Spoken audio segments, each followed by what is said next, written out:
एक आखिरी सवाल, 2024 जो है वो भी बहुत ज्यादा दूर नहीं है और इसको सेमीफाइनल माना जा रहा है।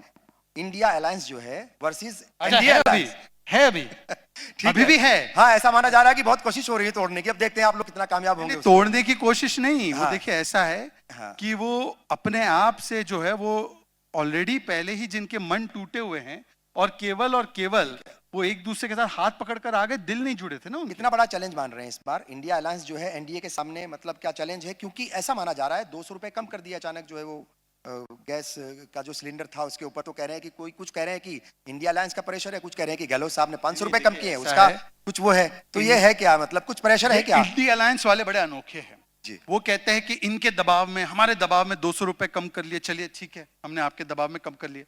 राजस्थान में मान्यवर जी पेट्रोल और डीजल पर वैट सबसे ज्यादा है।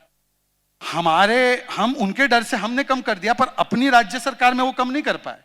और आपको पता होगा कि हिमाचल में जहां पर सरकार आई, जहां पर कहा कि महंगाई से हम लड़ेंगे, वहां पर तो 6 रुपए डीजल का बढ़ा दिया।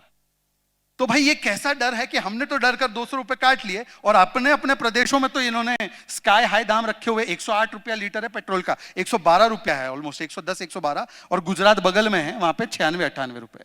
तो मुझे लगता है कि वो तो अब कह सकते हैं कि दुनिया जो है, धरती जो है सूरज के चक्कर काटती है, वो भी इंडिया अलायंस की वजह से। मैं तो केवल इतना कहता हूं, ये इंडिया अलायंस है भी, ये इंडिया अलायंस है भी क्या? देखिए, एक तरफ है प्रधानमंत्री मोदी मिशन और विजन वाले, दूसरी तरफ इंडिया अलायंस। इनमें क्या है?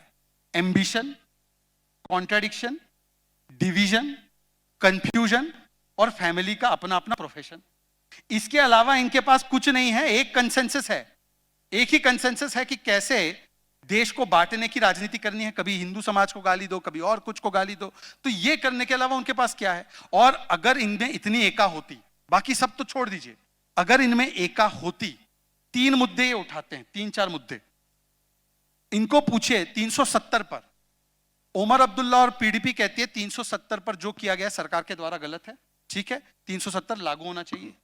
आम आदमी पार्टी उसी गठबंधन का हिस्सा, वो कहती है नहीं नहीं बिल्कुल सही हुआ। क्या स्टैंड है? चलिए दूसरे पॉइंट पे आ जाते हैं। ओबीसी कास्ट सेंसस को लेकर बड़े नाचते हैं ये लोग। ओबीसी कास्ट सेंसस पर टीएमसी ने कहा है हम इसके खिलाफ है ऑफिशियली, और ये कांग्रेस वाले आधी जगहों पर जारी नहीं करते, आधी जगह कहते हैं जारी कर देंगे। उनका कोई कांस्टेंट स्टैंड नहीं है। बताइए क्या स्टैंड है? एक सेकेंड सुन लीजिए ना, मेरी बात पूरी हो जाने दीजिए। तीसरी बात, आप एक एक स्टेट उठाइए। दिल्ली में आम आदमी पार्टी वर्सेस कांग्रेस, क्या कहते हैं कि सीटों की लड़ाई। पंजाब में खेरा को आम आदमी पार्टी ने गिरफ्तार कर दिया, कांग्रेस कहती है लोकतंत्र की हत्या। तृणमूल कांग्रेस ने अधीर रंजन चौधरी को भला बुरा कहा, अधीर रंजन चौधरी कहते हैं तृणमूल कांग्रेस स्पेन में है और बंगाल पेन में है। तृणमूल कांग्रेस और लेफ्ट की भी लड़ाई है, वो भी कहते हैं कि लेफ्ट होगी तो तृणमूल, एक सेकंड, लेफ्ट होगी तो तृणमूल कांग्रेस नहीं होगी, ये भी कहा। कर्नाटक और तमिलनाडु दोनों गठबंधन की, दोनों इंडिया अलायंस की सरकारें पानी को लेकर लड़ रही है। केरल आ जाइए, वहां पर कहा गया स्पष्ट रूप से वायनाड से राहुल गांधी नहीं लड़ेंगे। वहां पे कांग्रेस कहती है पिनराई विजयन की बेटी करप्ट है। पिनराई विजयन कहते हैं कांग्रेस सांप्रदायिक है। आपको पता है ये बात उन्होंने कही है।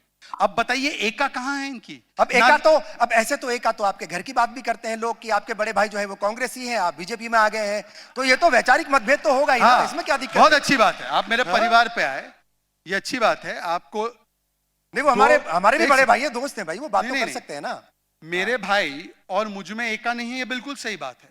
तो हम तो एक्नॉलेज कर रहे हैं ना कि हम एक, वैसे तो आप शायद महाभारत पढ़े नहीं होंगे खुर्शीद भाई, आपको महाभारत भी पढ़नी चाहिए पूरी। एक सेकंड, महाभारत की लड़ाई भी जो हुई थी ना, वो परिवार के जनों के बीच में ही हुई थी। पांडव और कौरवों में लड़ाई हुई थी सिद्धांत को लेकर। मेरे भाई साहब परिवार के साथ है, मैं देश के साथ हूं। समस्या यही है कि आप लोगों को परिवार के आगे देखना नहीं है। भाई जवाब जरूर देंगे, भाई जवाब जरूर देंगे। दूसरी बात, नहीं भाई को बुला के आप बिठा के जवाब भी लीजिए जी। मेरा ये कहना ये है, आपने बड़ी भाई भाई की बात की ना, अब मैं इनको बोलूं, तृणमूल कांग्रेस के सबसे बड़े सांसद ममता बनर्जी के बाद कोई बड़े नेता है सौगत रॉय, ठीक है। सौगत रॉय के सगे भाई तथागता रॉय बीजेपी में।